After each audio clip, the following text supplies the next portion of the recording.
As she walked out of the Civil Affairs Bureau, Selina couldn't help but reach out and grab Aiden's sleeve. In Jiangcheng in November, the sky was as grey as a worn-out rag. On the steps in front of the Civil Affairs Bureau, cigarette butts and scraps of paper were scattered. The wind blew, carrying last night's rain, hitting between the two of them. Aiden wore a black jacket that had been washed until it was faded, with a slightly pilled collar, looking no different from the past 3 years. "Just because I saved Julian first." Selina's voice wasn't loud, but her tone carried that familiar, unquestioning sense of interrogation. It was a habit she had developed over 5 years as the captain of the traffic police, always needing an explanation. Eden turned his head and looked at her. That look made Selina pause. Over the past 3 years, she had seen many expressions on this man's face: flattery, silence, grievance, endurance. But the way he looked at her now was like looking at someone completely unrelated to him. "Yes." When he said this word, there was even a hint of a smile, very faint, so faint that only the corner of his mouth moved. "Just because of that?" Selina frowned. The divorce certificate in her hand was digging into her palm, causing pain. She remembered the car accident 3 days ago. It rained heavily that day. Aiden was driving, Selina was in the passenger seat, and Julian was in the back. They were on the highway back to Jiangcheng from the neighboring city. Selina remembered she was discussing the liability of a traffic case with Julian at the time and didn't pay much attention to Aiden, who was driving. Then came the high beams. In a truck driving in the wrong direction rushed out from behind a curve, extremely fast, too fast to think. Selina had seen too many accident videos at the traffic police station. She knew that in such a situation, the passenger seat was the most dangerous. When a truck comes from the opposite direction, the impact point often lands on the right side of the car first. But that day, she didn't feel the impact on the right side. It was on the left. In the last fraction of a second, Aiden violently turned the steering wheel, sending the driver's side into the truck's collision line. In a violent crash, shattered glass deployed airbags. Selina's consciousness went blank for a while. When she came to, she found herself with almost no injuries except for a scratch on her forehead. She pushed open the deformed door, went around to the back seat, and pulled Julian out. Julian's forehead was bleeding, his face pale, and he couldn't stand. She let Julian lean on her shoulder and took out her phone to call for an ambulance. Then she heard someone calling her from behind. The voice was very weak, as if coming from far away. "Lena." Aiden was trapped in the deformed driver's seat, his face covered in blood, his right hand hanging at an unnatural angle by his side. He barely pushed open the door with his left hand, rolled out of the car, and fell onto the wet asphalt. Selina turned her head and looked at him. Then she said one thing: "Don't get in the way. Julian is injured." Aiden lay on the rain-soaked ground and didn't move again. Selina didn't see his expression at that moment. She had already turned her head back, pressing a handkerchief against Julian's forehead wound, asking anxiously if it hurt. The ambulance arrived and took Julian away first. Aiden was taken away by the second car. "Do you know what internal bleeding feels like?" Aiden's voice pulled Selina back from her memories. She looked up and found him still speaking in that terrifyingly calm tone, as if telling someone else's story. 3 broken ribs, a ruptured spleen, abdominal bleeding. Aiden said, "I lay on the rain-soaked ground for nearly 40 minutes until a passing truck driver helped me call 120 again." Selina's lips moved, wanting to say something. But before she could, a silver-grey Porsche stopped across the street. The door opened and Julian stepped out holding a bouquet of red roses. Selina's expression changed slightly. She instinctively looked at Aiden but found no surprise on his face. He was even waiting for Julian to walk over. "Brother Aiden," Julian said, walking up to him, holding the roses closer to his chest, his smile elegant and proper. 3 years of hard work, parting ways amicably. "Don't worry, Lena will live well from now on." Selina frowned. "Julian, go back first." Julian didn't leave. He shoved the flowers into Selina's hands, then turned to Aiden, that smugness in his eyes impossible to hide. That condescending pity only a victor shows a loser. "The live-in son-in-law's days are over." He said it softly, so softly only 4 people could hear Aiden. Selena himself and a traffic cop colleague who happened to be passing by. Aidan smiled. For the first time in 3 years, Selena saw this man smile, not that fawning cautious grin meant to please her, but a cold, sharp smile, like a blade reflecting steel. "Julian," Aidan said, "let's see who vanishes from Jiang City first." With that, he turned and walked away. His pace wasn't fast, but his back was ramrod straight. Selena stared at his retreating figure for a few seconds, noticing that as he walked, his right hand kept pressing below his left ribs. That spot, it hit her like a freight train. 3 days ago, after she'd finished handling Julian's hospital admission, she remembered to check on Aidan in the ER. The nurse said he'd already left, signing a waiver to forego hospitalization, claiming he had things to take care of at home. Selena had just furrowed her brow, thinking, what could a grown man possibly have to do? She had no idea his spleen was nearly ruptured. She had no idea he'd lain in the rain for 40 minutes. She knew nothing. "Captain." Her colleague's voice snapped her back. That colleague had just finished up at the tax bureau next to the civil affairs bureau, a stack of papers in hand. In seeing her standing with Julian, he glanced at Aidan's shrinking figure in the distance. "Your ex-husband took a pretty bad hit that day, huh?" Selena turned her head. "What?" "That car accident," the colleague said casually. "I heard from the paramedics that the passenger side was basically unscathed, but the driver's side took the worst of it. You're damn lucky." "Poor guy, though." The colleague didn't finish. Julian cut him off. "All right, it's in the past." Selena stood there, clutching the divorce certificate in her hand. The November wind crept down her collar, sending a chill through her that made her shiver. Suddenly, a memory surfaced. 3 years ago, on their wedding day, Aidan stood before her in a borrowed suit, his eyes warm. At that moment, she'd thought, Grandpa's debt of gratitude is paid off. 3 years is enough. Today was their 3rd anniversary. The date on the divorce certificate. Aidan's silhouette had vanished around the corner. He hadn't looked back. Not once. Selena looked down and saw a small dark patch of wetness at her feet. It wasn't rainwater. It was right where Aidan had been standing. Instinctively, she wanted to call out to him. But when her lips parted, she found she couldn't even say his name. In 3 years, she'd called him Aidan, maybe a handful of times. More often, it was, "Hey, you, that guy," or nothing at all. Across the street, Julian was on the phone, his tone light, laughing and cursing with someone. Selena tightened her grip on the divorce certificate, her knuckles turning white. That fallen rose petal was crushed into the mud by a passing tire.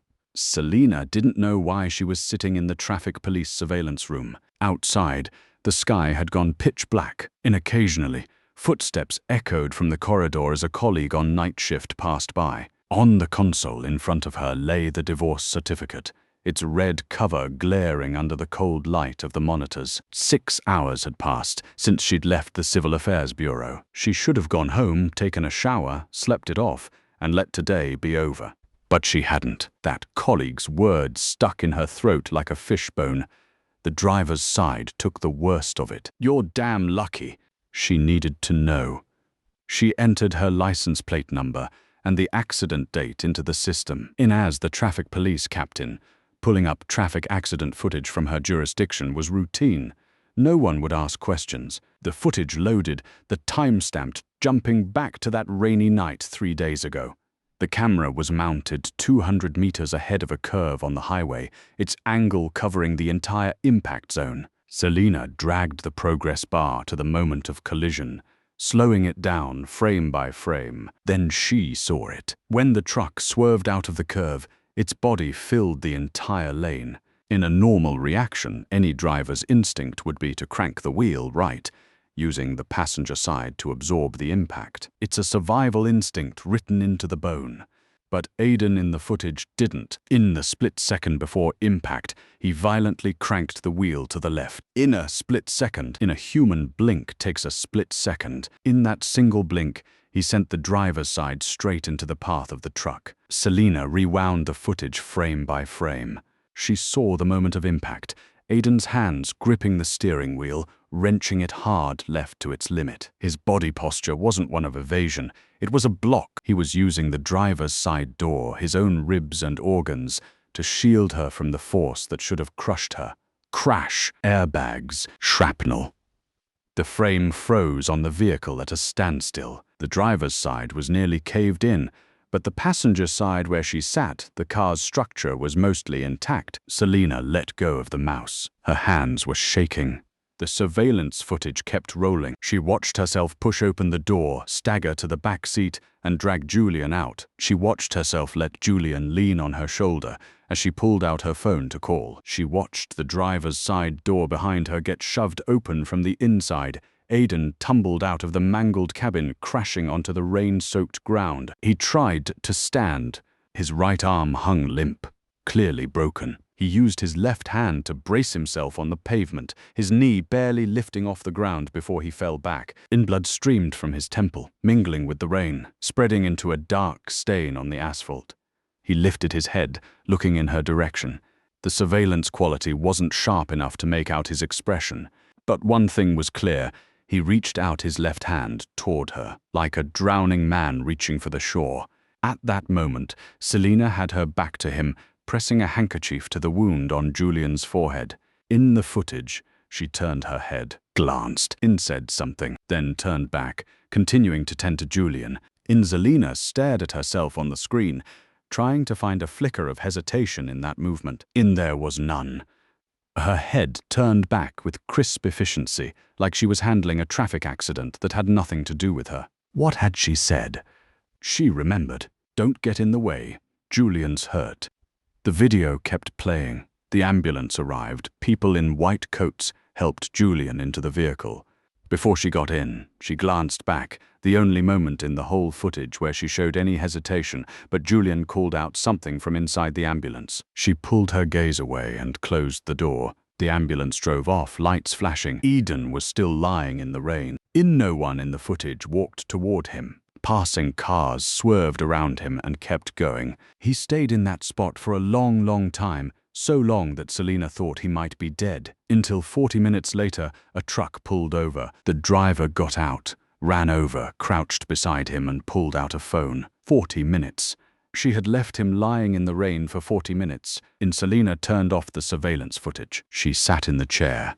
The fluorescent light above her hummed with a faint electrical buzz. The divorce certificate on the desk was still open, displaying a photo of her and Aidan taken 3 years ago. In the photo, her smile was perfunctory, but Aidan's eyes held light. Suddenly, that light felt blinding. She opened the Traffic Police Department's internal database and typed in another keyword, Shen Industrial. 3 years ago, after her grandfather died, the Shen family company had been running at a loss for 6 months. The books were nearly empty. Banks refused to renew loans. Suppliers blocked the door demanding payment. Selina remembered those days. Her mother, Margaret, smashing plates and pots at home, cursing her dead grandfather for being useless. She had already prepared to sell the old house. Then a miracle appeared. A sum of 20 million yuan in interest-free funds flowed into the Shen family account. No source explanation. No loan contract. Just a note, an old friend of old Shen. Then came a second, a third. Every time the Shen family was on the verge of collapse, the money would come. Sometimes 5 million, sometimes 10 million, sometimes 30 million. Over 3 years, Selina had never bothered to tally the total. She just thought it was good luck, or rather, she never thought about it at all. Now, the numbers in the database lined up before her, 380 million yuan total. She stared at that number for a long time, then traced the fund flows upward, peeling back the layers of shell companies and anonymous accounts, all the way to the source, Xiaolong Group. Those 2 words made her fingers freeze on the keyboard. Xiaolong Group, one of Asia's largest comprehensive conglomerates, spanning real estate, finance, shipping, and technology. Its headquarters were in London, but its Asia-Pacific center was right in Jiangcheng. The young master of Xiaolong Group was said to be a mysterious figure, rarely appearing in public. The business world only knew his surname, Lin. What was Aidan's full name? Selina suddenly realized she didn't know. 3 years of marriage, and she didn't even know her husband's full name. And back then, Grandpa had just brought a young man home and said, "This is Zhao Lin. He'll be your husband from now on." She never asked for his full name, never asked about his background, never even asked what he did for a living. Every month, he handed over the household expenses to her on time, and she took them. Where the money came from, she never once asked, because she didn't care. She had never cared about him. Her phone screen lit up. In a message from Julian, "Lena, dinner tomorrow?" "I booked that French place you like." Selena stared at the message but didn't reply. She pulled up Julian's call log and dialed. It rang 3 times before he picked up. "Lena, it's late. Why aren't you asleep? The day of the crash." Selena cut him off. "Do you remember how Aiden got out of the car?" 2 seconds of silence on the other end. "Can't really recall." Julian's voice was still light and easy. Head was spinning back then. "Too busy feeling sorry for myself." "Why?" "Nothing." "All right. Anyway, about that restaurant tomorrow, Julian," Selena interrupted again. "After you got on the ambulance that day, did you ever look back?" A longer pause. "Look back at what?" "And that pathetic ex-husband of yours?" Julian let out a laugh. But there was something in it Selena had never heard before, a faint edge of impatience. "Lena, it's over.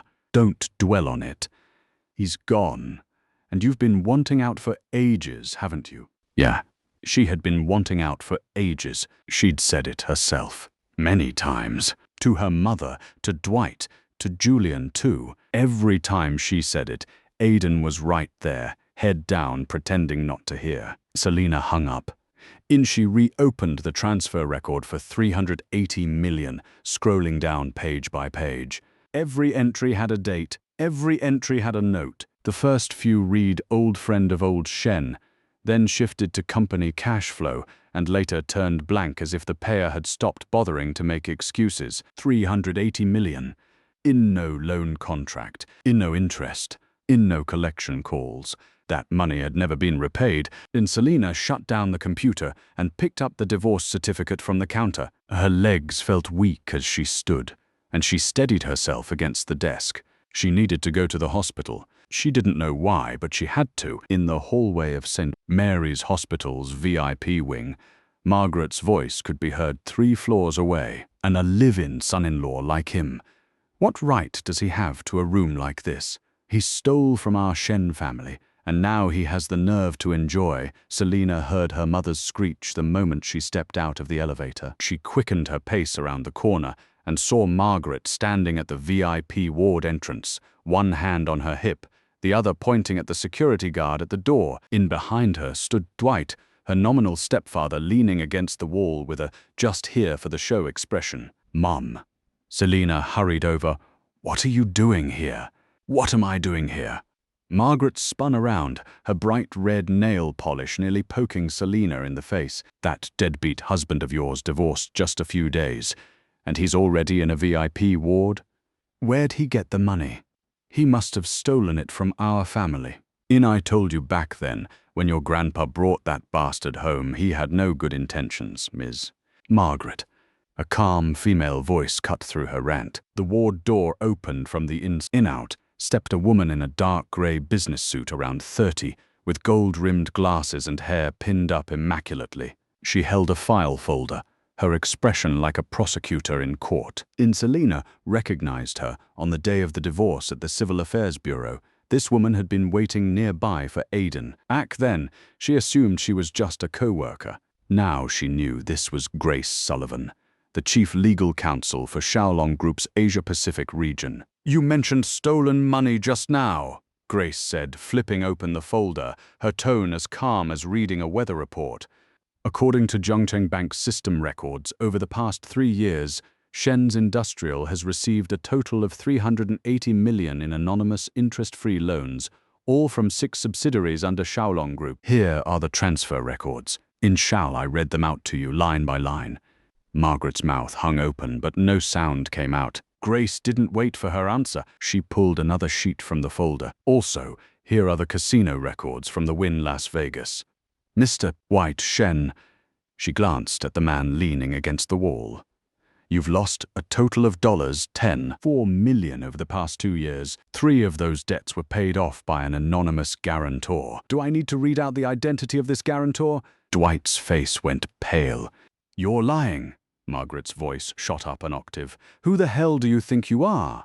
Some random woman popping out of nowhere? What gives you the right? Smack. Grace closed the folder and, with her free hand, slapped Margaret across the face. The sound wasn't loud, but the entire corridor fell silent instantly. Margaret covered her cheek, eyes wide, as if she'd never been treated like this in her life. In fact, she never had. This slap is on behalf of the Xiaolong group, Grace said, flexing her wrist, her tone still calm. Your daughter married into the Lin family 3 years ago, and Mr. Inlin has pumped $380 million into the Shen family. In return, you've spent every other day calling him a gold-digging loser in front of outsiders.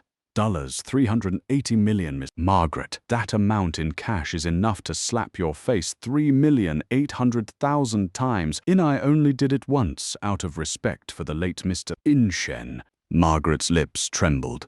She wanted to speak, but Grace had already turned away from her. Officer Selina. Grace looked at her, a mix of scrutiny and something unreadable in her eyes, like disappointment, or something she'd already expected. We're done with your mother and stepfather. Now it's your turn.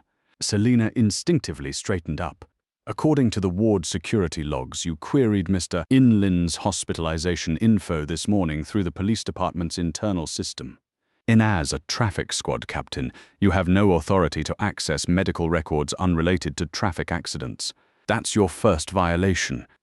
Grace flipped to another page in the folder. 3 days ago, the day of the accident, without confirming Mr. Inlin's injuries, you used your police connections to issue a priority pass for the Jiang family's vehicle, allowing Julian Jiang's car to reach the Shen Villa unimpeded during rush hour. That's your second violation. Selina felt like someone had her throat in a vice. Every step of the power you wield was paved on the road Mr. Lin laid for you. But you never once asked, who paved that road? Grace closed the folder. Mr. Inlin asked me to pass along a message. The corridor was so quiet that only the distant beeping of monitors could be heard. Margaret held her cheek. Dwight pressed against the wall, neither daring to make a sound. You can go in, but every time you use your privilege to barge into his life, he loses a little more of his sense of security. He doesn't owe you anything anymore. He paid that debt off 3 days ago. The VIP ward was eerily quiet. When Selina pushed the door open, she expected to see a critical patient hooked up to tubes, but Aidan wasn't in bed. He was sitting on the sofa by the window, wearing a light grey hospital gown, an IV drip taped to the back of his hand. The setting sun outside painted his profile in warm gold, making her pause for a moment. This man was actually good-looking. She'd just never really looked at him before. He wasn't alone. 3 people in white coats stood before him. Selina recognized one of them, James Chen, the Dean of St. Mary's Hospital, a titan in Zhangcheng's medical field. The other 2 were foreigners. One had a badge from Johns Hopkins Hospital. All 3 were reporting. Yes, reporting. James Chen was hunched over, holding a CT scan up to Aidan, his tone as respectful as if he were briefing a superior. Mr. Inlin, the splenic rupture has been controlled via interventional surgery. The rib fractures need another 2 weeks of observation. Johns Hopkins has sent over a specialist, the follow-up rehab plan. Hold on. Aidan raised his hand, and all 3 fell silent at once. He turned his head, looking at Selina at the door. That look made her heart clench. Not cold, not hateful, but a complete, utter calm, like he was looking at a closed file that had already been dealt with. What are you doing here? Selina opened her mouth. She'd rehearsed a lot on the way here. Wanted to say sorry. Wanted to ask how his injuries were. Wanted to explain that she hadn't known he was hurt that badly that day. But all those words got stuck in her throat now, unable to come out. Her voice cracked. I watched the surveillance footage. Aidan didn't respond. He waited for her to continue, like a judge waiting for a defendant's statement. Why did you turn the wheel like that? Don't you know you came in just to ask that? Aidan cut her off, his tone as flat as if he were discussing the weather. He picked up a USB drive from the armrest of the sofa and tossed it casually onto the carpet at Selina's feet. Julian's vehicle trajectory records for the last 3 months, including the private club he visits every Wednesday night and the villa he stops by every Saturday. The owner's name is Anna. She took a $3 million down payment from the Jiang family last year. Selina stared at the black USB drive on the carpet but didn't bend down to pick it up. What are you trying to say? I'm not trying to say anything. Aidan turned his head, looking back out the window. You're the traffic squad captain. Checking violations is your turf. What's on that drive is enough to get his license revoked 3 times. Look at it yourself, or keep playing dumb. Either way, it's none of my business. James Chen coughed awkwardly nearby. The 2 foreign experts exchanged glances, clueless about what this conversation meant. Aidan, whatever Grace told you, I'll say it again, he said without turning around. I don't owe the Shen family anymore. An old Shen's favor, I repaid it over 3 years. Your mother's gambling debts, I cleared them. Your stepfather's hole, I filled it. Your police force honors, I backed you up from behind. He finally turned his head, giving her one last look. Now I don't owe anyone, including you. Selina bent down and picked up the USB drive. Her fingers trembled, but not from anger. It was that cold seeping out from the marrow of her bones. She'd interrogated countless reckless drivers in her life, seen every kind of expression when they got caught. But right now, she felt like the one being exposed. She turned and walked out. When she reached the door, Aidan's voice came from behind. Oh, and tomorrow night's Jiangcheng Chamber of Commerce banquet, the Shen family got the invitation, right? She stopped. Don't go. When he said those 2 words, his tone finally had a flicker of emotion. Not a warning, not a threat, like a stranger, out of basic goodwill, giving her a piece of advice. Selina gripped the USB drive, said nothing, and pushed the door open to leave. In the hallway, Margaret was already gone. Only Grace was leaning against the wall, phone in hand, apparently handling some work. Seeing Selina come out, she looked up. Officer Selina. Grace put away her phone, a meaningful expression on her face. Mr. Inlin's advice, you should take it. The Jiangcheng Chamber of Commerce annual banquet was held in the ballroom of the Intercontinental Hotel. Selina came after all. She wore a deep blue evening gown, standing in a corner of the ballroom, holding a glass of untouched champagne. Her mother Margaret was nearby, dragging Dwight around to toast everyone, her smile thick as a mask. No one could tell that this woman had been slapped in a hospital hallway just 3 days ago. The Shen family had received the invitation. Not to Shen's Industrial, it was addressed to all members of the Shen family. The moment Margaret saw it, she forgot all the humiliation from before, telling everyone that Xiaolong Group was proactively reaching out to the Shens, probably scared of their influence in Jiangcheng. Selina knew that wasn't a gesture of goodwill. She remembered Aidan's advice from yesterday. Don't go. But she came anyway, not because she wanted to suck up to some Mr. Inlin, but because she wanted to see for herself what would really happen at this banquet. Lena. Julian pushed through the crowd, wearing a tailored dark suit, his hair slicked back perfectly. His smile was confident and composed, as if this event belonged to him. Why are you standing here alone? He leaned in, lowering his voice. Let me tell you, Mr. Inlin from Xiaolong Group might show up tonight. My connections in London already set up the intro. I'll introduce you later. Selina looked at him, but her mind flashed to the contents of that USB drive. She'd finally opened the file last night. The trajectory map was covered in dense markers, each with a time, location, and photo. The private club on Wednesday nights, the high-end villa on Saturday afternoons. In the photos, that woman named Anna was holding Julian's arm, smiling sweeter than Selina had ever seen her. What's wrong with you? Julian noticed her expression.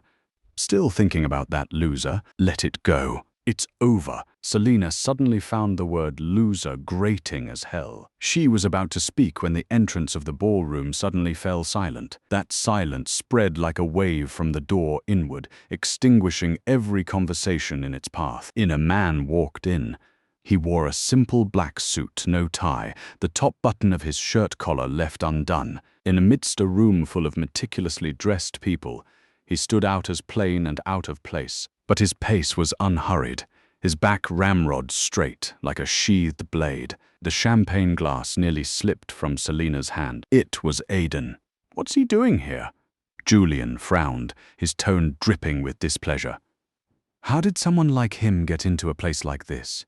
Margaret reacted faster than Julian. She set down her glass and strode toward Aidan on her high heels, her smile still in place, but her eyes had already changed, a look Selina knew all too well, having seen it countless times over 3 years. It was the signature expression she used to humiliate Aidan in front of others. "Oh, if it isn't our family's ex-son-in-law," Margaret said, her voice pitched just right for everyone nearby to hear. "What, you chase after us, even after the divorce? Come to see what you're missing."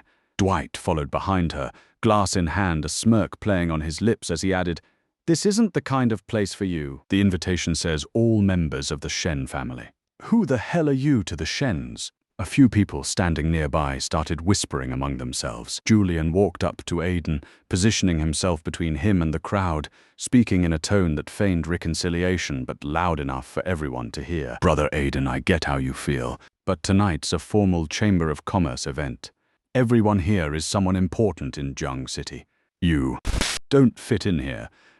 How about you head back first? I'll treat you to a meal another time." He said it with a smile, even patting Aidan on the shoulder like he was soothing a clueless child. Selina stood a few steps away watching. For 3 years, she'd seen this scene play out countless times, Aidan publicly belittled, humiliated by her family, treated by Julian with that fake friendly, condescending attitude. And every time she chose silence.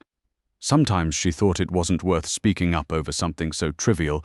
Sometimes she figured her mother wasn't wrong. More often than not, she just couldn't be bothered. But not today. She knew about the USB drive. She knew he'd thrown himself in front of that truck. She knew about the $380 million he'd quietly poured in over 3 years. "Mom, that's enough." Selina walked over and grabbed Margaret's arm. Margaret shook her off, eyes wide. "You're defending him? Have you lost your mind?" "I'm not defending him, what are you?" Margaret's voice rose higher. "Don't tell me you're having regrets. I'm telling you, it's good you're rid of a man like that. Look at Julian, the young master of the Jiang family. He's got everything. You're throwing away a good life for some live-in son-in-law." Selina glanced back at Aidan. He stood there, his face utterly blank, the whispers around them, Margaret's screeching, Julian's fake smile, all the things that had happened every day for 3 years, seemed not to exist in his eyes at that moment. She let go of Margaret's arm, walked over to Aidan, and said quietly, "You should go. These people aren't going to be nice to you. Your injuries aren't healed yet. Don't stay here." She meant it when she said it. At least she thought she did. But Aidan turned his head and looked at her, and that look sent a chill down her spine. He said nothing. The corner of his mouth even twitched, like he was listening to a joke that wasn't all that funny.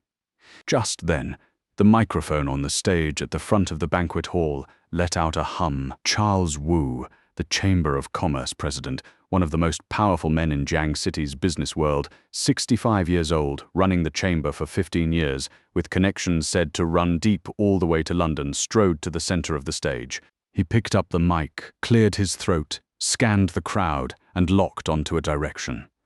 "Ladies and gentlemen, our most distinguished guest of the evening has arrived." He set down the mic and practically ran off the stage. The 65-year-old man, his suit jacket flapping, moved with the urgency of someone afraid to miss a moment.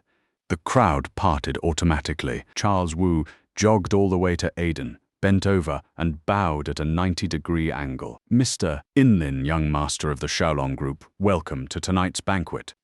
The entire banquet hall went silent. But this silence was different from before. Earlier, it was just conversations dying out. And now, it was like even breathing had stopped. Everyone's eyes were pinned on one person, the man in the plain black suit, the live-in son-in-law the Shen family had been trashing for 3 years. Charles Wu straightened up and made a gesture of invitation. "Mr. Inlin, please come to the stage to speak."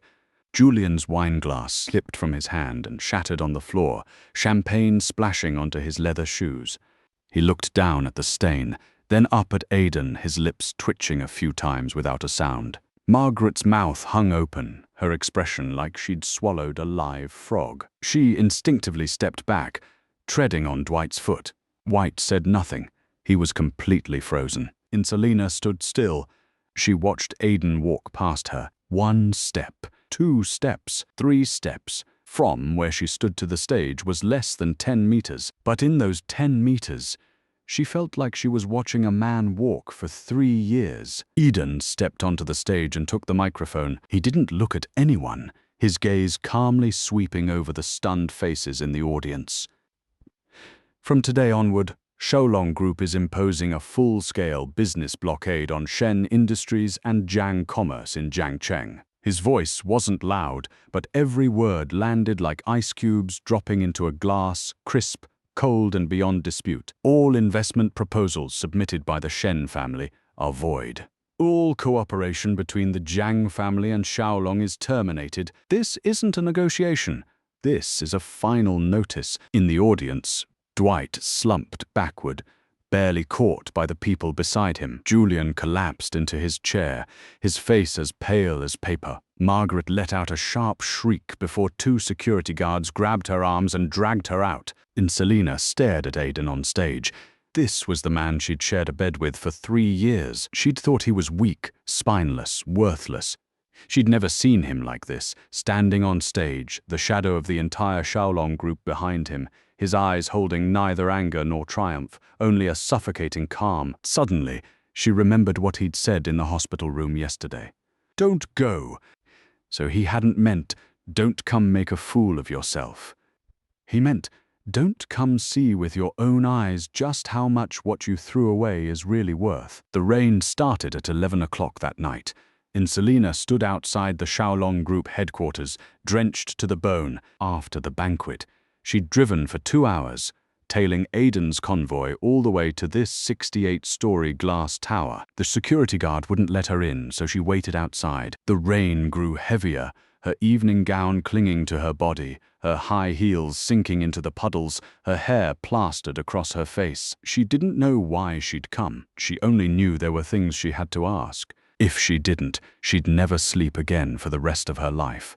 2 hours later, the glass doors finally opened. Grace walked out, holding a black umbrella, stood on the steps, looked at her for a few seconds, then stepped aside. "Mr. Inlin is waiting for you on the rooftop terrace. The elevator goes straight up." The 68th floor terrace was exposed to the storm. When Selina stepped out of the elevator, she saw Aidan standing alone by the railing. He wasn't holding an umbrella. The rain soaked through his suit jacket, but he seemed completely unfazed. The nightscape of Jiangcheng spread out behind him, the lights of thousands of homes blurring into hazy specks through the rain. "Aidan," she called his name. 3 years, and this was the first time she'd said it seriously. He didn't turn around. "Your grandfather was Shen Huaiyuan," he began, his voice barely audible over the rain, but every word clear. A veteran of Jiangcheng's business world. 15 years ago, he went to London for a deal and saved a young man in a car accident. That young man had just lost his father, was carrying the entire Xiaolong Group alone and was almost swallowed up. Selina stood in the rain, water streaming down her cheeks. Impossible to tell if there were tears mixed in. Old Shen saved his life without asking for anything in return. 3 years later, that young man finally secured his position and flew back to Jiangcheng to thank him in person. By then, old Shen had already been diagnosed with terminal cancer. Aidan turned around. Rainwater slid down his forehead, over his eyes, down the bridge of his nose, across his lips. He didn't wipe it away. "Your grandfather lay in that hospital bed, holding that man's hand, and said one thing." He pulled a waterproof tablet from his pocket, opened a video file, and angled the screen toward Selina. The footage showed a gaunt old man wearing a ventilator mask, speaking in broken sentences, but those eyes, Selina recognized those eyes. That was her grandfather, Shen Huaiyuan. The day he passed, she wasn't at his bedside. She was working overtime at the traffic police station. Zhao Lin. Back in London. I wasn't expecting anything in return. The old man's voice was faint, pausing every few words to catch his breath. But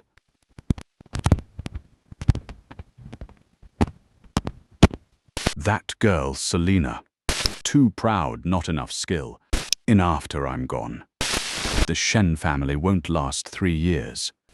Aiden stood behind the tablet, finishing the old man's words for him. Your grandfather used a life-saving favor to buy me 3 years of protection. 3 years to keep the Shen family from falling, to keep you safe. 3 years up, the debt is paid and I'm free.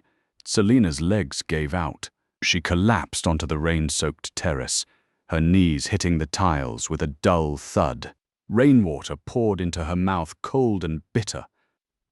So these 3 years of marriage were just a transaction. Aiden put away his tablet and looked down at her. His eyes were exactly the same as they had been 4 days ago at the Civil Affairs Bureau, calm, cold, like he was looking at someone completely unrelated to him. But I don't owe him anything. He repeated the words he'd said in the hospital room yesterday. My father's name is Lin Zhengting. When your grandfather saved me, my father had been dead for 7 months. Before he died, he told me something. The men of Shaolong can lose a deal, but they can't lose their integrity.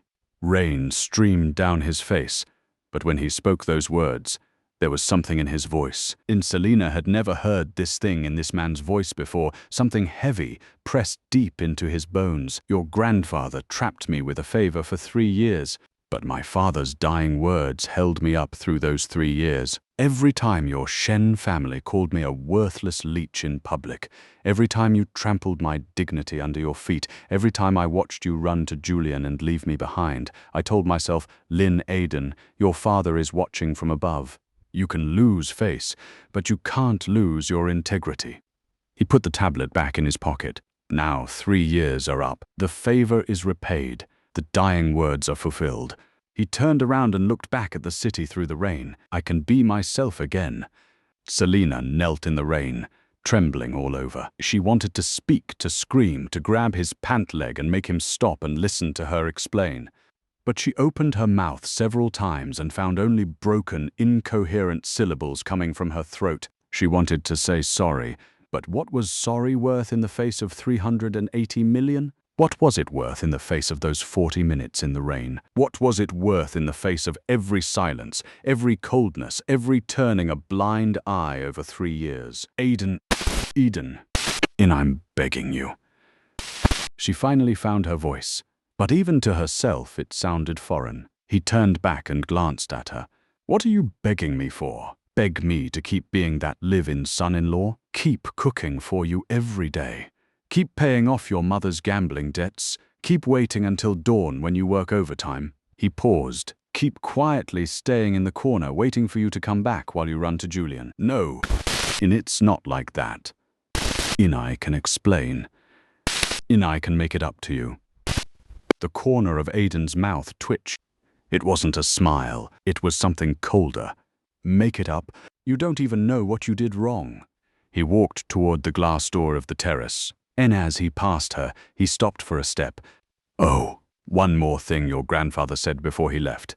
He pulled a folded piece of paper from the inside pocket of his suit jacket, unfolded it, and placed it on the ground in front of her. Rain immediately soaked the paper, the ink starting to blur, but Selina still recognized it. It was her grandfather's handwriting. Lin Aiden, real name Lin Jianshen, only son of the late Shaolong group head Lin Zhengting. So his name was Lin Jianshen. She had been married to him for 3 years, and she didn't even know his name. Your grandfather said your parents died early, and he raised you himself. He was afraid your pride would make you fall too hard, so he used a favor to buy you a suit of armor. Aiden Lin Jianshen pushed open the glass door. 3 years are up.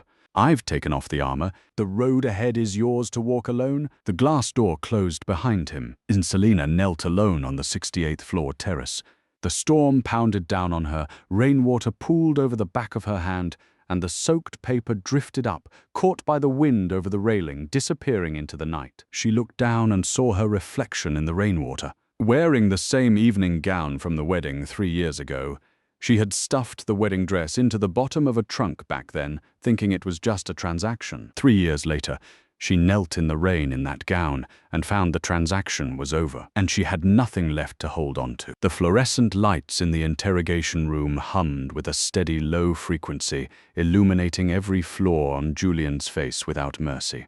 His handmade suit had been replaced with an orange detention uniform, and the handcuffs on his wrists occasionally clinked against the metal table. Lawyer Harry Chen slid a file to the center of the table, the sound of paper scraping against metal grating in the cramped space. Truck driver Wang Defa, 42 years old, no fixed occupation. 3 days ago, his account received a 2 million yuan transfer from a trading company registered in Guiyang less than 3 months ago. Harry flipped to the second page. The actual controller of this company is a man named Jiang Mingyuan, your father. Julian's Adam's apple bobbed, but the smirk still clung to his lips. Coincidence?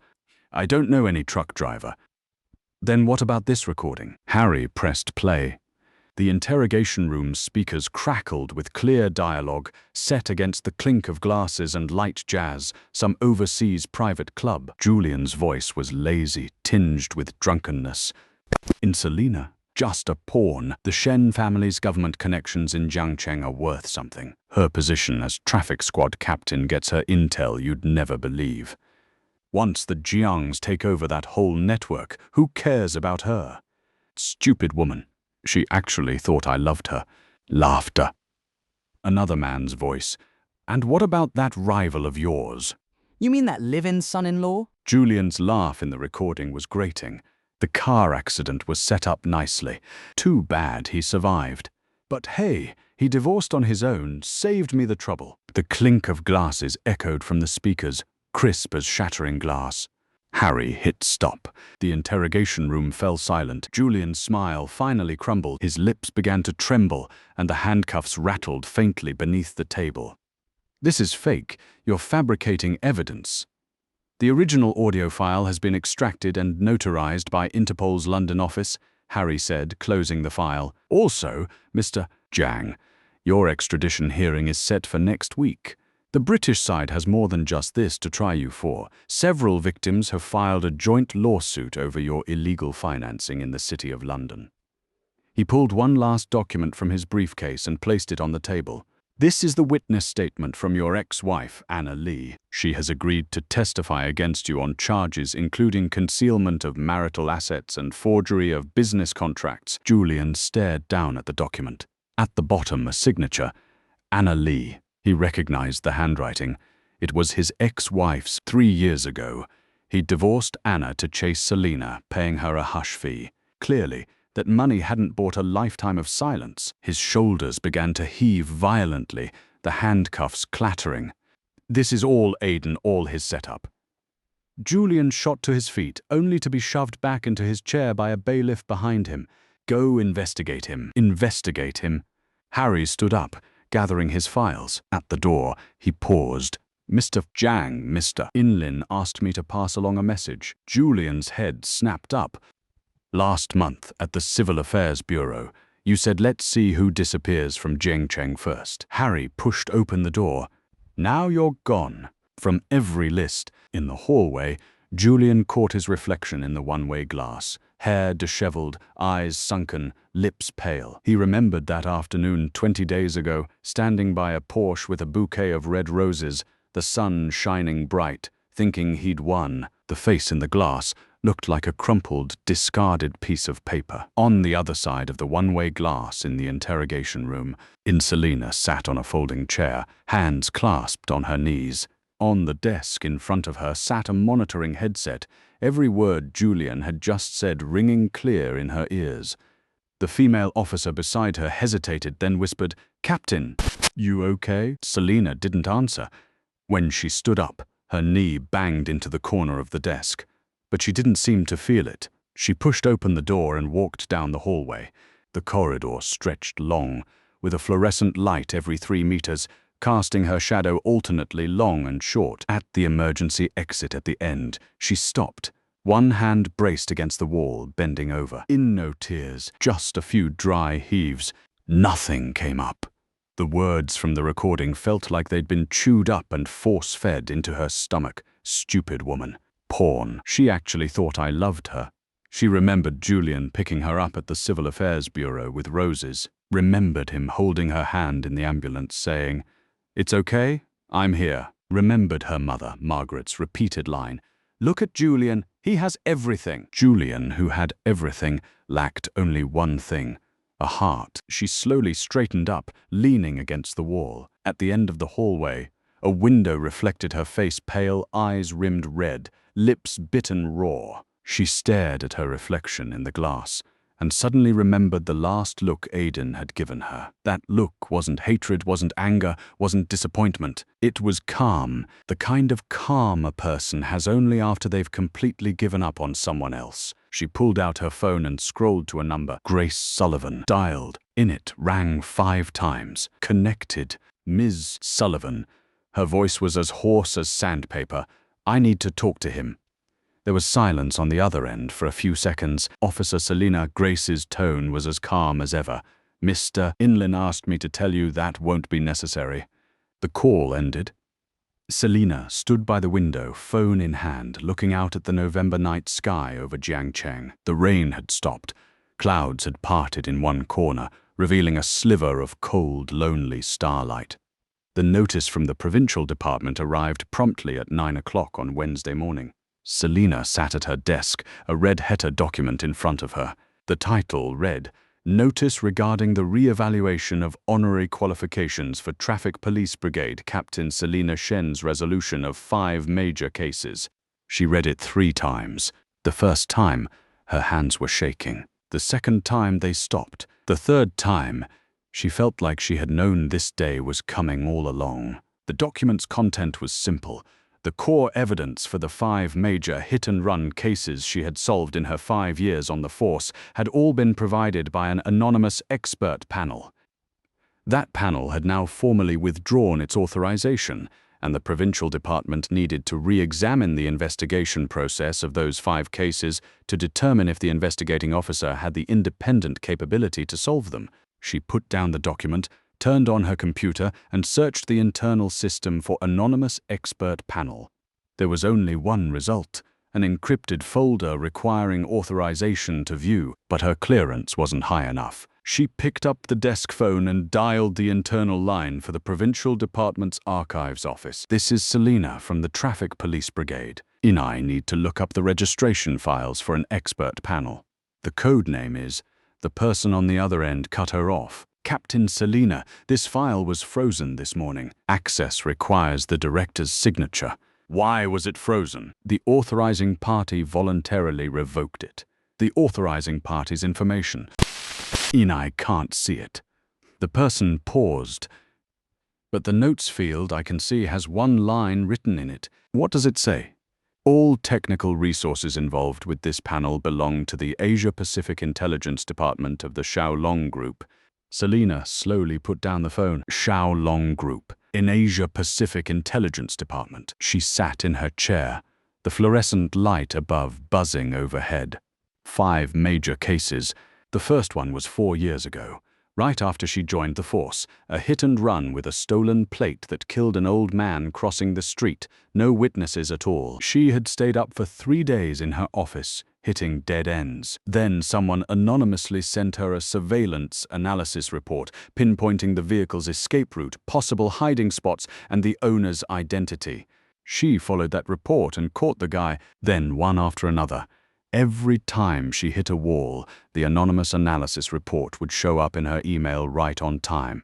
She thought it was luck. She thought it was secret technical support from higher-ups. Now she knew it wasn't higher-ups. It wasn't some expert panel. It was the live-in son-in-law who had cooked for her every day for 3 years, paid off her mother's gambling debts, and stayed up until dawn waiting for her when she worked late. She covered her face with her hands, pressing her palms against her eyes so hard that large patches of color swam before her vision. Those patches slowly formed into images, Aiden reaching out his left hand to her in the rain, her closing the ambulance door, him signing the divorce papers, his hand steady, not a single extra word written. Her desk phone rang. It was her mother, Margaret.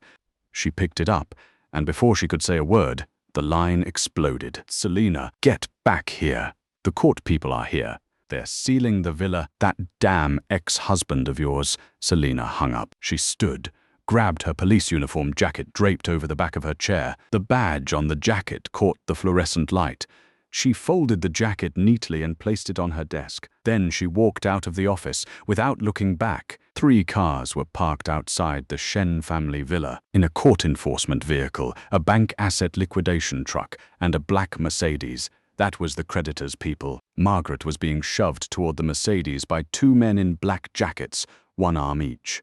One of her high heels had kicked off. Her hair was a mess plastered to her face, and she was still screaming. White was already handcuffed, standing by the police car with 2 bailiffs, his head hanging low, lost in thought. A person in court uniform walked up to Selina and handed her a seizure notice. Shen's Industrial has been filed for compulsory enforcement by creditors for patent theft, commercial fraud, and multiple debt defaults. The Shen family villa, as an asset involved, is hereby sealed as of today. Please pack your personal belongings and leave within 1 hour. Selina took the notice but didn't look at it. She watched her mother being shoved into that black Mercedes. As Margaret struggled, the pearl necklace on her arm snapped, white beads rolling everywhere, one of them rolling to Selina's feet. She bent down and picked it up. The pearl was fake. 3 years ago, on her mother's birthday, Aidan had given her a real pearl necklace. She remembered now. That day, her mother had said in front of everyone, "Things bought by a live-in son-in-law aren't even worthy of being called jewelry," and tossed the necklace into the trash. The fake one she wore flauntingly, the real one she threw away. Selina clenched the fake pearl, its sharp edges digging painfully into her palm. The Mercedes started, Margaret's face pressed against the window, her lips moving as if calling Selina's name. Selina stood there, watching 3 cars drive away from the villa gates one after another. The seal was pasted on the villa, in a white strip of paper stretched across the iron gate, rustling loudly in the November wind. An hour later, Grace Sullivan stood in the 68th floor office of Xiaolong Group headquarters, looking at the full view of Jiang City through the floor-to-ceiling windows. The tablet in her hand was lit, displaying a real-time updated document. Internal bulletin on the Provincial Department's review of Selina Shen's police rank and honors. The office door was knocked twice, and the head of security walked in. "Ms. Sullivan, there's a woman downstairs." "I know," Grace said without turning around. "Make her wait. She's in wearing a wedding dress." Grace's fingers paused on the tablet for a moment. "Make her wait." The security head stepped out. Grace set down the tablet and walked to the window. The 68th floor was high enough for her to see the plaza below. The rain-soaked ground reflected the city lights, and a white figure knelt on the steps in front of the main entrance. The train of the wedding dress spread across the wet ground like a withered white camellia. Grace watched for a few seconds, then picked up the intercom on the desk. "Mr. Inlin," she said. "She's downstairs." There was silence on the other end for a moment. Wearing a wedding dress, a longer silence. Then Aidan's voice came through the receiver, very calm. "Let her come up to the terrace." Grace hesitated. "Mr. Lin, let her come up. Then notify the Chamber of Commerce presidents in Jiang City tonight and ask them to come to the group for a meeting." Grace hung up and looked back at the white figure downstairs. She suddenly remembered what old Mr. Inshen had said to her 3 years ago on his deathbed. He lay in the hospital bed, holding her hand, his strength as light as a feather. "Grace, if my granddaughter ever does something very, very stupid, please, for this old man's sake, don't make it too hard on her." Grace looked at the woman kneeling in the aftermath of the rain and whispered a single sentence. Only she was in the office, and those words fell into the air, dissipating quickly. "Sorry, Mr. Inshen. But some hard times she brought on herself." The moment the elevator doors opened, Selina saw the room full of people. The observation hall on the 68th floor of Xiaolong Group was brightly lit, with a long conference table flanked by over a dozen people. She recognized a few faces: Jiang City's real estate tycoons, shipping magnates, and several vice presidents of the Chamber of Commerce. Everyone was in suits, holding wine glasses, their postures relaxed, as if attending a small private cocktail party. And now all of them turned to look at her. She was wearing her 3-year-old wedding dress, its hem stained with mud, one high heel missing, her hair wet and plastered to her face. The dress had been bought on a whim back then. No, not even bought. She remembered. In a week before the wedding, her mother Margaret had gotten a second-hand dress from some relative, saying it was just for show and not worth wasting money. She had worn that ill-fitting dress through the ceremony and then stuffed it into a box in the storage room that very night. She had never looked at it again. Today, she dug it out of the sealed villa's storage. On a whim. She didn't know why she wore it. Maybe because besides this dress, she had nothing left. Mr. Inlin. Selina's voice trembled in the vast hall, but she forced herself to stand straight. I beg you, for the sake of 3 years of marriage, give the Shen family a way out. At the end of the long table, Aiden Lin Jianshan sat in the main seat, holding a glass of whiskey he'd barely touched. He wore a dark grey business shirt, sleeves rolled up to his forearms, revealing a scar that ran from his wrist to his elbow. It was from a car accident, not the one with the truck. But earlier 2 years ago, late one night, her car broke down in the suburbs. He rode his electric scooter to pick her up and was sideswiped by a sedan running a red light. His skin split open, needing 12 stitches. The next morning, he still got up early to make her breakfast. She only asked one thing. Did you fix the scooter? A way out? Lin Jianshan set down the glass and leaned back in his chair. The Chamber of Commerce presidents beside him exchanged a knowing glance, then simultaneously scooted their chairs back half a meter. These old foxes knew this wasn't their place to chime in. How many times have I given the Shen family a way out? His tone was as steady as if he were delivering a quarterly financial report.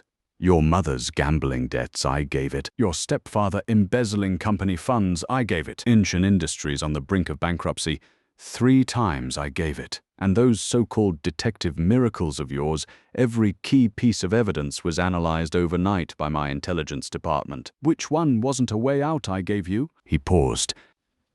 But you never asked. Not once. Serena knelt on the cold marble floor, her wedding dress fanning out like a petal battered by rain. From the inner pocket of her gown, she pulled out something, a piece of paper soaked through, its edges frayed, the red cover faded to a blurry pink. In a wedding invitation, in from 3 years ago, and her fingers trembled so badly she could barely hold it. But she still opened it. Inside, there was a handwritten line, the ink blurred beyond recognition by water but still barely legible. In poverty or wealth, I will make her happy. It was Lin Jianshan's handwriting. 3 years ago, the day before the wedding, she came home from work to find him hunched over the dining table, writing invitations. He looked up and smiled at her. You said writing it down counts. So I wrote it. She glanced at it, said, whatever, and walked into the bedroom. The next day, at the wedding, she shoved that stack of invitations into the storage room. Not a single one was ever sent out. I kept it hidden in my wedding dress for 3 years. Serena's voice shattered into a hoarse whisper. Tears finally spilled from her eyes, mingling with the rain on her face, indistinguishable from each other. I thought as long as it was still there, as long as we weren't divorced yet, 3 years wouldn't be up. I thought. She couldn't speak anymore. Lin Jianshan stood up from his chair. He walked past the long table, past the deliberately averted gazes of the Chamber of Commerce presidents, and stopped in front of Serena. She didn't look up, only saw his leather shoes stop beside the hem of her wedding dress. In the mud and water on the dress stained the shoes' surface, but he didn't care. You thought as long as it was there, I wouldn't leave. His voice came down from above, very calm. Not cold, not mocking, not angry, just calm, like a frozen lake. No bottom visible, no sound of water. But did you ever think 3 years ago on the wedding day, when you shoved those invitations into the bottom of the box, that between us there was only that contract left? Serena lunged forward, grabbing the hem of his trousers. Her hands shook, nails digging into the fabric, knuckles white from the strain. I can make it up to you, whatever you want. Lin Jianshan stepped back. Her hand grabbed empty air. She knelt there, one hand suspended in midair, fingers still curled in a grasping motion, but holding nothing. That hand trembled under the light, then slowly dropped, landing on the rain-soaked wedding dress. "You don't deserve it." When he said those two words, his tone was exactly like that. Don't go. Not an angry insult, not a vengeful jab, just a statement of fact. He turned and walked back toward the long table. In his back was straight, his pace unhurried, just like 20 days ago at the Civil Affairs Bureau entrance, when he turned and walked away. Inno looking back. Zarina knelt in place, watching his figure grow smaller and smaller. She opened her mouth, trying to call his name. She finally knew his full name, but she didn't even have the strength to shout. Lin Jianshan reached the table and pressed the intercom. "Security, escort this lady downstairs." Then he turned to the people seated around him. "Everyone, I've invited you here tonight to bear witness." Security entered from the door. Two burly men stopped on either side of Serena. They didn't grab her, just stood there waiting for her to get up on her own. I, Lin Jianshan, as the young master of Shaolong Group, formally file a real name report to the Jiangcheng Supervisory Department. Former traffic police squadron leader Serena Shen, during her tenure, repeatedly illegally accessed citizens' personal information and misused police resources to benefit unrelated individuals. All the above reports are accompanied by evidence materials and have been legally submitted. Serena jerked her head up, staring at him wide-eyed. Tears still streamed down her face, but her gaze shifted from pleading to something far more complex: shock, rage, fear, and a desperate disbelief. You reported me?" Lin Jianshan didn't look at her. He picked up his glass and gave a slight toast to the Chamber of Commerce presidents seated around. "The one who ruined your career isn't me," he said. "It's yourself." Inai just let the rules do what they were meant to do. The security guard made a please gesture. Zarina slowly got up from the floor. The wedding dress's train was too long. She stepped on the hem, stumbled, and grabbed the back of a nearby chair to steady herself. She looked down at herself, one foot bare. The wedding dress caked with mud and water, hair a mess, makeup long smeared. She had come in this dress to beg him, thinking it might stir even a flicker of warmth. But she forgot the marriage this dress represented had been shattered by her own hands, from start to finish. She turned and walked toward the elevator. Each step landed heavy, as if trying to leave dents in the marble floor. When she reached the elevator door, she paused. She didn't look back. Lin Jianshan. She called his full name, for the first time in 3 years of marriage. "You're right." The elevator doors opened. She stepped inside.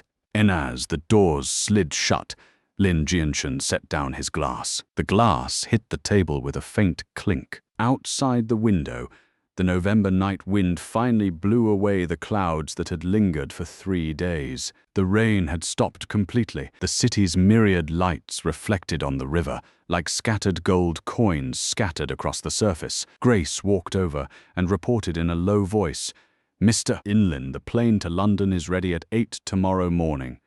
He nodded, looking out the window. From the 68th floor, he couldn't see the figure in the wedding dress below, dragging a long trail of water across the rain-soaked ground. Also, Grace hesitated. "We just received word after Serena left here tonight. She went straight to the supervisory department. She submitted a written statement. It's not a defense." Lin Jianshan turned around. "It's a voluntary confession of all disciplinary violations, applying for resignation." Grace handed him the tablet. The screen showed a brief from the supervisory department's internal system titled "Preliminary Opinion on Serena Shen's Voluntary Declaration of Disciplinary Matters." Lin Jianshan looked at it for a few seconds, in no expression. He handed the tablet back to Grace and turned his gaze back to the window. "Let's go." Next stop, London. The post-rain skyline was as clear as if it had been washed. A cargo ship was slowly leaving the harbor on the river, its horn crossing the distance to the 68th floor, now as faint as a sigh. The supervisory department's interview room was much smaller than the criminal police's interrogation room. In no one-way glass, no surveillance cameras, just a table, 2 chairs, and a fluorescent light. The clock on the wall had already ticked past 3 in the morning. the second hand's movement especially clear in this room of less than 10 square meters. Serena sat in the chair, a glass of cold water in front of her. She wore an old coat grabbed from home, her hair hastily tied back, eyes swollen and red but no longer crying. After leaving the Xiaolong group, it was as if something had blocked her tears and they wouldn't come out anymore. Across the table sat two people. One was Director Wang from the Provincial Supervisory Office, and the other was a young recorder she didn't recognize. Director Wang had a thick stack of materials spread before him, Aiden's report letter and all the evidence Grace had compiled. Comrade Serena, Director Wang's tone wasn't harsh, but it was unmistakably official. Mr. Lin Jianshan's report materials involve 3 instances of your misconduct. First, unauthorized access to his hospitalization records. Second, on the day of the car accident, using police resources to issue a priority pass for the Jiang family vehicle. Third, assisting Julian Jiang in accessing traffic trajectory data of business competitors. Do you have any objections to these 3 charges? Serena looked down at the glass of water. The surface was perfectly still, reflecting the fluorescent light overhead. No objections. Her voice was soft but steady. No excuses, no deflections, no attempt to shift blame onto anyone else. Director Wang and the recorder exchanged a glance. Do you understand that these actions violate Articles 7 and 12 of the Regulations on the Management of Police Personnel Information in Queries? Yes. Do you understand that if these charges are substantiated, you will face suspension, demotion in rank, or even dismissal? Selena looked up. Her eyes were bloodshot from sleepless nights, but her gaze did not waver. Yes. She paused, then said something Director Wang hadn't expected. Beyond that, she said, there are 5 major cases where the core evidence didn't come from my own investigative abilities. I concealed this fact in the case closure reports. That's falsification. This point might not be in the whistleblower letter. Director Wang put down the materials in his hand and looked at her. Comrade Selena, are you voluntarily adding to the charges against yourself? Not adding. Selena picked up the glass of cold water and took a sip. The water was cold, sliding down her throat with a metallic taste. It's a confession. The recorder's pen scratched rapidly across the paper. Half an hour later, the interview ended. Selena signed the transcript, stood up, and walked toward the door. Director Wang's voice came from behind her. Comrade Selena. She stopped but didn't turn around. You should be grateful the person who reported you didn't leave you to rot in the dark, the way you did to him. Selena pushed open the door. The hallway was empty. The fluorescent lights above, stretching her shadow long. She didn't go back to the traffic police brigade office. There was no place for her there anymore. As she walked out of the provincial headquarters, it was 4 in the morning, and River City was under a fine, drizzling rain. She stood on the steps, raindrops hitting her face cold. Suddenly, she remembered the day of the car accident. Aiden had rolled out of the driver's seat and reached out his left hand to her in the rain. That gesture was like a drowning man reaching for the shore. She hadn't pulled him. Now, 4 years and 3 days later, she finally knew what drowning felt like. Her phone vibrated in her pocket. It was a mass notification from the Provincial Personnel Department, titled Decision on the Suspension and Investigation of Traffic Police Brigade Chief Selena Shen. She read it, then put the phone back. The rain kept falling. She walked down the steps without an umbrella, alone into the early morning rain. 3 months later, the relocation ceremony for the Asia-Pacific headquarters of Xiaolong Group was held at the River City International Convention Center. The 68-story glass tower now bore the 4 golden characters, Xiaolong Group, gleaming in the sunset, visible from half the city away. Lin Jianshan stood on the main stage of the banquet hall. Behind him a full LED screen scrolling through Xiaolong Group's 3-year strategic plan. He wore a minimalist black suit, no tie. His shirt collar, as always, unbuttoned at the top. 3 months ago, standing in the rain for 3 hours, had caused his wound to become infected, landing him in the hospital for another 2 weeks. But now on stage, there was no trace of any after effects. Shen's Industrial completed its bankruptcy liquidation last month, he said to the packed hall, his tone as calm as reading a weather forecast. Jiang's trading, due to involvement in cross-border financial crimes, has been permanently banned by the City of London Financial Conduct Authority. All market share of both companies in River City will be taken over by Xiaolong Group, effective immediately. Applause rippled through the audience. Charles Wu, the Chamber of Commerce president sitting in the front row, clapped the hardest, 65 years old, his palms red from the effort. 3 months ago, he had bowed 90 degrees in front of the same man. Insam thought it was too much. Now everyone felt that bow hadn't been nearly enough. Also, Lin Jianshan continued after the applause died down. Xiaolong Group's Asia-Pacific headquarters will remain in River City. This isn't charity. It's a business decision. This city's location, its port, its supply chain, they matter far more than some individual's surname. Laughter rippled through the crowd again, carrying a tacit ease. Everyone knew who some individual was, but no one would mention that name again. Just like no one carries an umbrella on a sunny day. That chapter was completely closed. After the ceremony, Grace found him in the lounge. She handed him a tablet, the screen showing a brief personnel notice, an internal system announcement from the provincial department. Notice on the outcome of the handling of former Traffic Police Brigade Chief Selina Shen's voluntary reporting of disciplinary violations and resignation. Lin Jianshan glanced at it but didn't open it. When did this come out? This morning, Grace said. The final decision is demotion and transfer, not dismissal. The department considered her voluntary confession and gave a lighter punishment. What she didn't say was that the leniency from the provincial department had nothing to do with whether Xiaolong Group had put in a good word behind the scenes. But, as a lawyer, she was used to laying all the information in front of her boss and letting him decide for himself. Lin Jianshan handed the tablet back to her. Outside the window was the sunset of an April evening in Zhangcheng.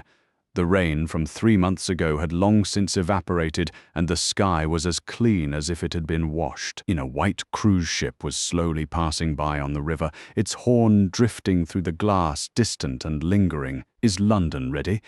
The plane departs at 8 tomorrow morning. Also, Grace pulled another document from her briefcase, a challenge letter from the European branch. William, the eldest son of the Morgan family, has publicly declared he wants to go head-to-head with Xiaolong in the City of London. His exact words were, "Have Mr.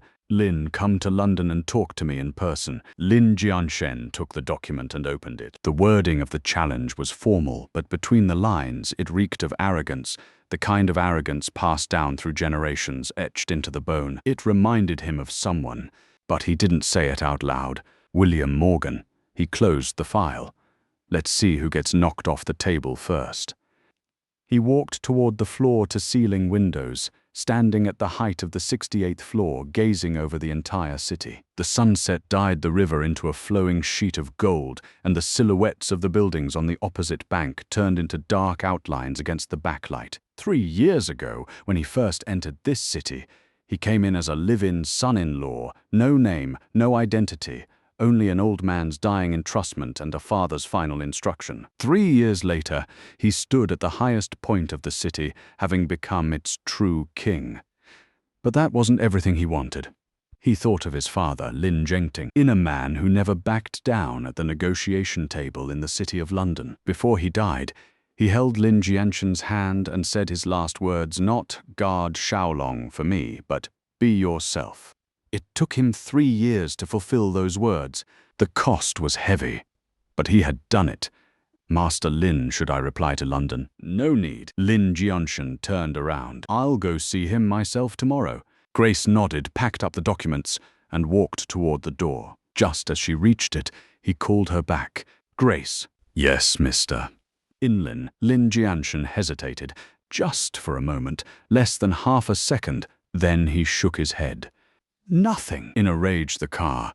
The door to the lounge closed. Lin Jianshan stood by the window, reaching into the inner pocket of his suit jacket and pulling out something, a red invitation card that had been soaked in water and then dried out, its edges yellowed and brittle. As he unfolded it, bits of paper flaked off. The handwriting on the inside had long since blurred, leaving only the faint outlines of a few characters. For richer or poorer. The words after that had completely disappeared. rotted by rain, worn away by time, buried by someone who never looked back. He refolded the invitation and put it back in his pocket. Outside the window, the last sliver of sunset sank into the river. The city lights flickered on, as if a switch had been flipped, instantly illuminating thousands of lamps. He turned and walked toward the door. His steps were steady, his back straight, just like that afternoon 3 months ago when he walked away from the Civil Affairs Bureau entrance, not once looking back. Downstairs at the convention center, a black Rolls-Royce sat quietly at the entrance. Sullivan was already waiting by the car, holding tomorrow's itinerary. Mr. Lynn London has sent the latest merger plan, and the briefing for the flight is ready. Also, Ms. Anna Lee, Julian's ex-wife, sent a letter through someone saying she's very grateful to Xiaolong Group for helping her recover the transferred assets. She said if there's a chance she'd like to thank you in person. We'll talk about it when we get to London. Lin Jianshan sat down in the back seat. The city outside the window was ablaze with lights. 3 years ago, he walked in with nothing. 3 years later, as he left, he still didn't feel like he owned much. Dignity is something you reclaim yourself. As for the past that had rotted in the mud, he glanced at the rapidly receding street scene outside the window. No need to look back anymore. The Rolls-Royce smoothly merged into the traffic, its taillights flickering in the night like a sigh that was never voiced, then disappeared into the myriad lights of Jiangcheng. Inside the car, Lin Jianshan picked up the London briefing Grace had prepared and opened the first page. Amidst the dense data and competitor analysis, a single line of small text was highlighted. The Morgan family recently placed informants in Jiangcheng, suspected of gathering past information related to you, intercepted and handled. He stared at it for 2 seconds, then closed the folder. Outside the car window, the city lights receded one by one. The road ahead grew wider and brighter. Everything behind the scheming, the betrayals, the tears, the wedding dress, the knees in the rain, and the cold turn of a back melted into the night, as if they had never happened. The April river wind swept across the water, carrying moisture and the scent of flowers. Spring had finally arrived.